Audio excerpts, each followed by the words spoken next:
Hey there! This is the 20-minute chicken nugget update. I call it the chicken nugget update because I'm making chicken nuggets and I need to kill 20 minutes.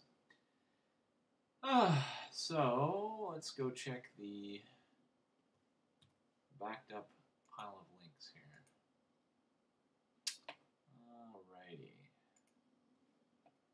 Quite a pile, but I wish there was a better way to organize these. Nope.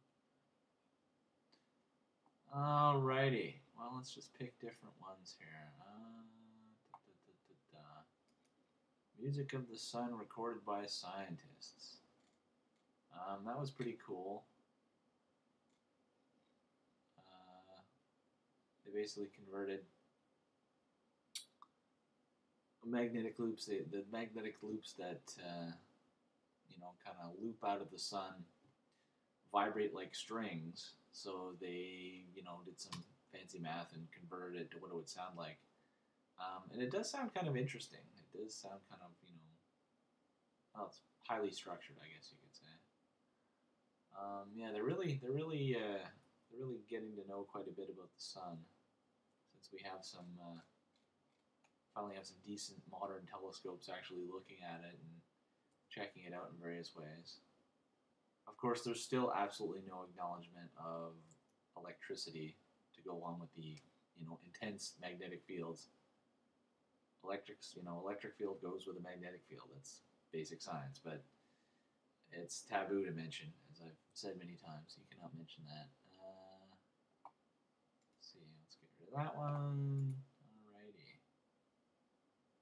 This one I found interesting. Again, I mean, obviously, I like things that are sort of borderline paranormal, where I can dig up some kind of speculation on that. And often, I mean, I'm over-exaggerating the case maybe just a little bit. Well, just for the things I'm interested in anyway, because I'm not being serious and scholarly about everything. I found this kind of interesting. Hallucinations in hospital pose risk to elderly. It's just the way they talk about it. They like, in the thing, yeah. Mr. Kaplan's hallucinations lifted as doctors treated his pneumonia, but hospitals say many patients are experiencing such inexplicable, disorienting episodes. Doctors call it hospital delirium and are increasingly trying to prevent or treat it. Basically, the way they talk about it here is that, again, it's not a specific thing. It isn't like such and such is causing delirium. It's not like they aren't able to define it medically. The cause of the delirium is unclear, but there are many apparent triggers: infection, surgery, pneumonia, procedures like catheter insertions, all of which can spur anxiety in frail, vulnerable patients. Some medications difficult for older people to metabolize seem associated with delirium. Doctors once dismissed it as a reversible transient phenomenon. And they're just saying, it shows that, things, people who go delirious often have a bad time, so on and so on. But I just find it's interesting how, when I read this whole article, again, like, there's no real, there's all these different things that can trigger it, but it's just like, basically stress causing delirium, hallucinations, all this kind of stuff. Like, it doesn't seem, I don't know, like, I'm not saying it is a paranormal thing, but it just seems pretty odd when they can't track it down at all. And the article doesn't, the article is pretty honest about that, though, of course, it never emphasizes it, because you never want to emphasize the unknown in any public media. It's just not done.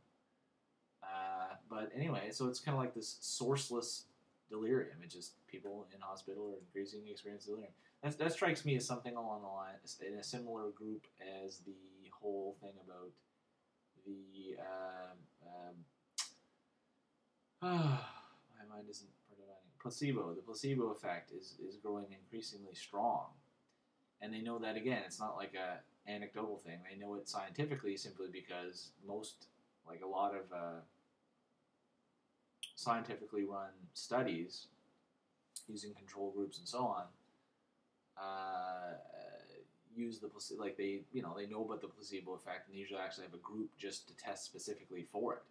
So, and what has happened in that case is over these, hundreds and thousands of scientifically, fully documented things, it's the closest thing to core science that exists. They've noticed that the placebo effect is getting statistically noticeably stronger, which is kind of interesting. And of course, again, that could have it's a psychological thing, supposedly. So, there could be a purely psychological element to it, but it's still pretty interesting, It's like, you would expect something like that to pretty much, just be a standard, oh yes, well, when you convince, especially because, the placebo effect can vary considerably, because it's like hypnotic suggestibility on one level. It can vary considerably between individuals, but when they're talking here, they're talking about it increasing over again, like scientifically wise, they never deal with individuals because that is an anecdote, right? Unless it's a case study, of course. But in this case, they're talking about groups of people being statistically averaged, and they're still finding an increased placebo effect. So it's kind of like, what the hell's up with that? Again, kind of interesting. So let's go back to here. Delete that one. A couple Lady Gaga links. Lady Gaga not banned from Yankee Stadium. This is, again, it's one of those things. Lady Gaga talked her way past security and visited the Yankees, the New York Yankees baseball clubhouse, and, basically kind of acted flirty, drank whiskey while wearing, scanty clothes. That's the kind of thing, again, it's irrelevant, whatever. Not really important. But, again, normally I would be like some pop star. I'd be like, yeah, whatever. But, again, it's funny. With Lady Gaga, it's like my brain has an exception for it. It's like, that's what she's supposed to do. She's supposed to get her way into the Yankees clubhouse and act, like that. It's weird. It's like she's got a license to do that. I guess because she's honest about it. She isn't like someone trying to be all, I'm a great person, I'm moral, I've got church values, and then acts like an idiot. She's like, I'm Lady Gaga. I wear a new hat every day. I wear new hair every day with my new hat. She's got a license to do that because that's what she's all about. So it just amuses me when I read that. I'm like, awesome.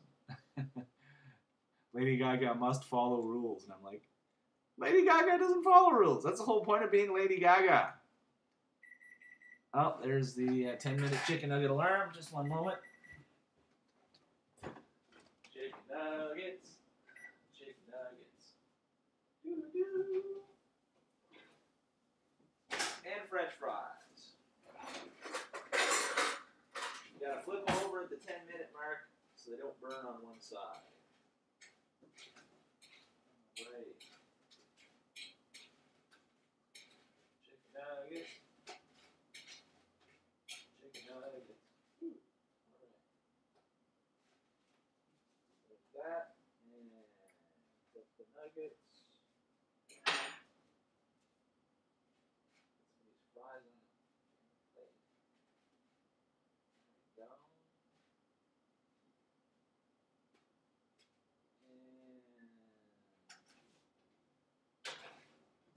And back in for another 10. Alrighty. This is definitely the fastest. It's like when you're talking with your friend, you're talking with your friend having an interesting conversation. Time goes by at practically infinite speed. I find it the same way when I'm doing this thing, so I guess that's a good sign. So this one was Lady Gaga, somebody doing some nice art for Lady Gaga if she was in Street Fighter. And as many people pointed out, Lady Gaga, Gaga with Monster Ball versus Ibuki, who's like the ninja girl from Street Fighter 4. And it's like, it looks totally natural, right? And as somebody else said down here, looks like Lady Gaga has replaced her right eye with a pink laser, pink laser eye. Exactly what I would expect her to do. And again, that just totally doesn't surprise me. But she looks totally natural as a Street Fighter character.